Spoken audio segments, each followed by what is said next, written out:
हो, मला सकाळी 7 वाजताच फोन आला होता आणि सकाळी 7 वाजताच या ठिकाणी मी प्रतिक्रिया ऑलरेडी दिलेलीच आहे.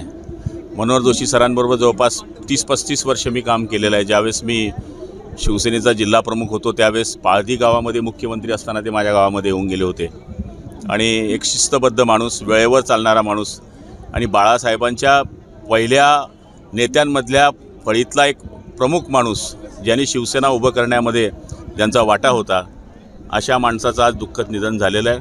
खरं म्हणायला गेलं तर मराठी माणूस म्हणून मला त्यांचा अभिमान आहे, कारण की ते नुसते महाराष्ट्राचे मुख्यमंत्री राहिले नाही तर लोकसभेच्या अध्यक्षपदाचा सुद्धा मान त्यांना मिळाला होता. त्या ठिकाणी छत्रपती शिवाजी महाराजांचा पुतळा उभारण्याचं सुद्धा काम दिल्लीमध्ये त्यांनी केलं होतं. अशा थोर नेत्याला आपल्या महाराष्ट्राने गमावलेलं आहे. तरी आपल्या सगळ्यांच्या वतीने मी त्यांना भावपूर्ण आदरांजली अर्पण करतो. आपल्या हस्ते उद्घाटन या ठिकाणी झालेलं आहे. या ठिकाणी जवळपास 6 वर्षानंतर महसूल विभागाने आज या ठिकाणी नाशिक विभागाच्या या स्पर्धा या ठिकाणी आयोजित केलेल्या आहे.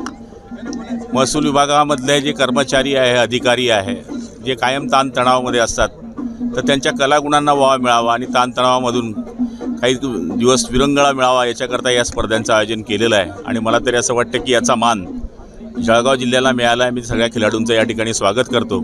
त्यांनी त्यांचं उत्कृष्ट खेळाचं प्रदर्शन, त्याचप्रमाणे सांस्कृतिक कलांचं प्रदर्शन करावं, अशा पद्धतीची त्यांना मी शुभेच्छा देतो.